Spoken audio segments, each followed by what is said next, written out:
तो दोस्तों कैसा रहा आपका आज का ट्रेडिंग सेशन। और मेरा ये जो पोस्ट है, इस पोस्ट को देखने के बाद आप लोगों को काफ़ी हेल्प मिला होगा कि किस तरह से प्ले आउट करना है एमओ रियलिटी के अंदर। और ये पोस्ट जो है हम 12 तारीख को ही दे दिए थे और आज 13 तारीख है। देख लेते हैं सबसे पहले कि एमओ रियलिटी ईटीएफ के अंदर में क्या हुआ है 13 तारीख को। तो ये जो पोस्ट है उसका पहले हम दिखा दें आप लोगों को कि यहाँ पर किस तरह का पैटर्न बन रहा था और हमने क्या बताया था।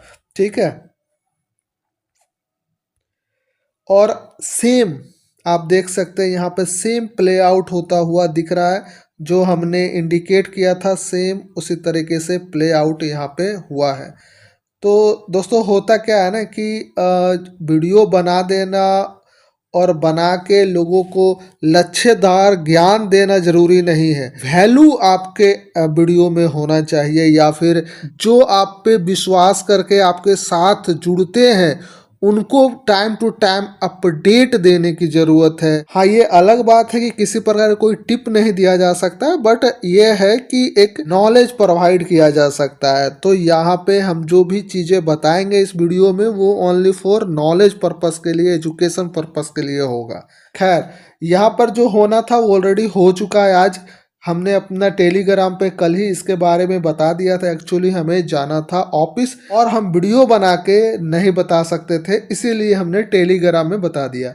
तो जितने भी लोग वीडियो देख रहे हैं और जितने लोग इस चैनल को सब्सक्राइब करके रखे हुए हैं, अगर आप लोग टेलीग्राम को ज्वाइन नहीं किए हैं तो वीडियो के डिस्क्रिप्शन में टेलीग्राम लिंक है, जरूर ज्वाइन कर लीजिए। वीडियो को स्टार्ट करते हैं और आप लोग करते हैं स्वागत। तो स्वागत है हमारे by the dip YouTube channel पर, और इस चैनल को अभी तक सब्सक्राइब नहीं किए तो सब्सक्राइब कर लीजिए और बेल आइकन को भी क्लिक कर दीजिए। अभी बात जो हो रही थी वो एमओ रियलिटी पे हो रही थी, तो हमने सोचा था उसी तरीके से प्ले आउट हुआ है, बट इसमें मेरा कुछ है नहीं। जो भी है टेक्निकल एनालिसिस के वजह से होता है। अगर टेक्निकल एनालिसिस आप सीखना चाहते हैं तो आप हमें फॉलो करते रहिए, धीरे धीरे आपको भी ये चीज़ें समझ में आने लगेगी। आज हम अपने टेलीग्राम पे एक अपना ऑर्डर जो लगाए थे एसआईपी का, उसका जानकारी हम यहाँ दिए थे। यहाँ आप देख सकते हैं कमोडिटी आई ईटीएफ के अंदर में, और हमने यहाँ पे बताया कि एसआईपी हम कर रहे हैं और ये मेरे लिए पर्सनल था, ना कि किसी और के लिए। तो यहाँ पे टाइम से पहले हमने दे दिया, ऑर्डर कंप्लीट भी हो गया था थोड़ा समय के बाद। तो इस टेलीग्राम पे आपको क्या क्या मिल जाता है वो बता दे। यहाँ पर ईटीएफ की दुकान का गूगल शीट आपको टाइम टू टाइम मिलता है, और यहाँ पर मेरे वीडियो का लिंक और कभी कभी इसी तरह के कुछ जानकारियाँ आपके साथ डिस्कस की जाती है। तो देख लेते हैं कम्युनिटी आई ईटीएफ में चल क्या रहा है पूरा माजरा।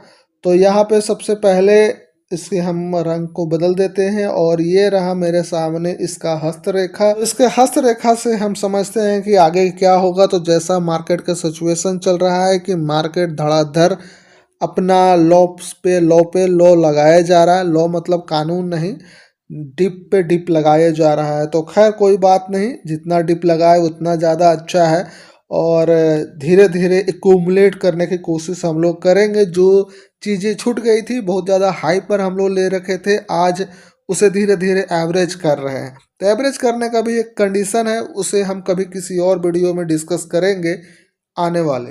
तो यहाँ पे जो कि हमने इसमें ऑर्डर लगाया था, तो ऑर्डर मेरा कितना का था वो एक बार देख ले। ऑर्डर था मेरा यहाँ पे 84.93 पे हमने ऑर्डर लगाया था, और वहाँ पे बाय भी हुआ है। तो लगभग यहाँ पे एकदम जो कह सकते हैं कि बिल्कुल उस एरिया पे हमारा बाइंग हुआ है, जिस एरिया से ये सीधा ऊपर की ओर उठा है, यहाँ पे हमारा बाइंग हुआ है। तो एक्चुअली देखो यहाँ पर क्या बन रहा था, यहाँ पर एक सपोर्ट एरिया था, और निश्चित ही इतिहास दोहराया जाता है पर पुराना इतिहास नहीं दोहराया जाता, ये भी बात ध्यान रखना है। चार्ट पैटर्न में इन चीज़ों को समझने की ज़रूरत है। थोड़ा थोड़ा हम आप लोगों को सिखाने की भी कोशिश करेंगे यहाँ पे हम अपने हर एक वीडियो में। तो इतिहास दोहराने मतलब क्या, बहुत सारे लोग बोलते हैं कि चार्ट अपना इतिहास दोहराता है, स्टॉक मार्केट इतिहास दोहराता है। तो सही बात है, कोई भी चीज़ इतिहास दोहराता है। तो अब इंडिया के इतिहास की बात कर लेते हैं, तो अब वापस अंग्रेज या डच या पुर्तगाल वापस नहीं आएंगे, तो उतना पुराना इतिहास तो नहीं दोहराया जा सकता है। पर पिछले 1 साल, 6 महीना, 2 साल, 3 साल, एटलीस्ट 10 साल तक हम रख सकते हैं, 8 साल तक रख सकते हैं कि उतना पुराना इतिहास दोहराया जा सकता है। लेकिन जैसे जैसे सिचुएशन डिफरेंट होता है, अभी सिचुएशन डिफरेंट है अपना इंडियन स्टॉक मार्केट में, क्योंकि यहाँ पर थोड़ा इन्वेस्टर बढ़ गया है और लोग जो है एसआईपी वगैरह करने लगे हैं, तो फंड का फ्लो थोड़ा ज़्यादा हो गया, पहले की अपेक्षा अभी ज़्यादा है। तो इसके वजह से हम ये कह सकते हैं कि हमारा 2 साल 3 साल पुराना तक या 5 साल तक इतिहास को अगर आप पर नज़र रखें, तो निश्चित ही आपको एक अच्छा जोन मिल सकता है, जहाँ पे हम लोग एवरेज कर सकते हैं या पर बाइंग कर सकते हैं, कुछ भी कर सकते हैं। तो वो चीज़ें हम यहाँ पर ध्यान में रखते हुए यहाँ पे हमने बना रखा था अपना सपोर्ट, और इसी सपोर्ट के आसपास हमने अपना बाइंग ऑर्डर लगाया था, और बाय डिफ़ॉल्ट वो वहीं पे आया और ऊपर की तरफ ये चला गया। लेकिन ये कह नहीं सकते कि वापस यहाँ से नीचे नहीं आएगा, ऐसा कहना मुश्किल है, क्योंकि मार्केट अभी बिल्कुल भी किसी की बात सुनने को रेडी नहीं है। जो मर्जी आ रहा है वो कर रहा है, यहाँ किसी का कंट्रोल नहीं। अगर कोई कहता है कि हम जो कहेंगे वो होगा, तो ये सत्य नहीं है। कहीं ना कहीं वो जो है कि अपने फ्लोर को भ्रमित करने की कोशिश कर रहा है। तो निश्चित तौर पर हम कभी ये नहीं कह सकते कि हम जो कहेंगे वो होगा, मार्केट जो कहेगा वो हम लोग फॉलो करते हैं।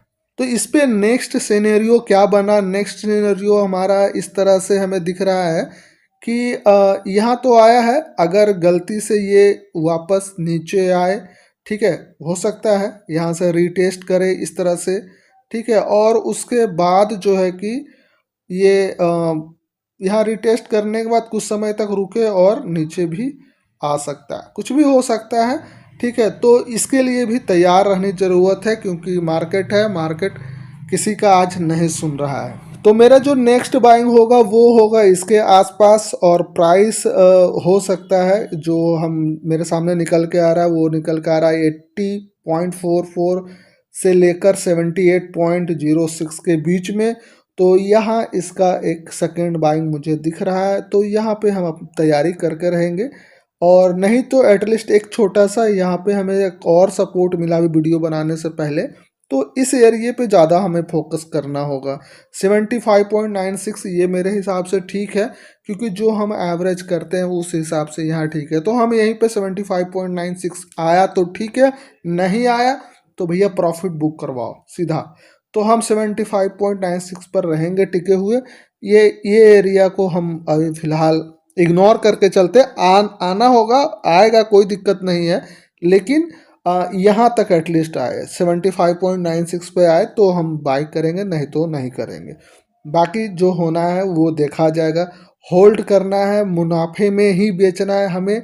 यहाँ पे पैनिक होकर सेल तो कभी कतई नहीं करने वाले, तो निश्चित ही काठ बांध लीजिए हर कोई, क्योंकि हम लोग ईटीएफ में स्विंग ट्रेड कर रहे हैं, या फिर उस स्विंग ट्रेड को मान लेते हैं कि पोजिशनल ट्रेड में बदल दिए, ठीक है। सिचुएशन बिगड़ गया तो भैया हम मान लिए कि अपना स्विंग ट्रेड छोड़ दिए हैं और पोजिशनल में आ गए हैं। और पोजिशनल ट्रेडिंग जो है 6 महीना, 8 महीना, 1 साल तक रखा जाता है, कोई दिक्कत नहीं, रखेंगे। धीरे धीरे अच्छे जगह पर एसआईपी करेंगे, और जब प्रॉफिट आएगा तो प्रॉफिट बुक करेंगे सीधा। दूसरा कोई रूल नहीं है, सीधा बात। नुकसान में पैनिक होकर किसी के कहने पर सेल नहीं करना है, सबसे बड़ी बात ये ध्यान रखना है। तो हम आप लोगों के साथ हैं, टाइम टू टाइम अवेयर करते रहेंगे, वीडियो के माध्यम से, मैसेज के माध्यम से, दैट इज मैसेज यानी कि टेलीग्राम पे, वहाँ पे जो भी अवेयरनेस की चीज़ें होती है वो हम डाल देते हैं, तो वहाँ पे भी हम आपके साथ हैं। तो आप लोग जो हो सकता है तो टेलीग्राम जितने लोग नहीं ज्वाइन किए हैं तो प्लीज़ ज्वाइन कर लीजिए, जिससे कि हम वीडियो बनाने में भले ही लेट कर दे, लेकिन मैसेज में तो लेट नहीं होता है, ये तो तय है, ठीक है। तो वो आप देख लिए हैं, मेरा वो ग्रुप के अंदर हमने आपको वीडियो का स्टार्टिंग में ही दिखा दिया है, और उस पर अभी तक वीडियो भी नहीं बनाया है मेरा। आप लिस्ट चेक करके देख लीजिए, एमओ रियलिटी पे हमने वीडियो ही नहीं बनाया। तो इसी में जो है कि हमने जो बताने की कोशिश करी वो बता दिया है। तो कमोडिटी आई ETF के अंदर कुछ ऐसा सिनेरियो बन रहा था जो हमने डिस्कस कर लिया है, और हम क्या करने वाले हैं वो हम डिस्कस कर लिए, लेकिन ये कोई बाय सेल का रिक्वायरमेंट नहीं है। जिनको जो करना है वो अपने फाइनेंशियल एडवाइजर से बात करके ही करें। तो वीडियो को यहीं पर वाइंड अप करते हैं, फिर मिलते हैं कोई नेक्स्ट वीडियो में। जब तक के लिए टेक केयर, बाय बाय।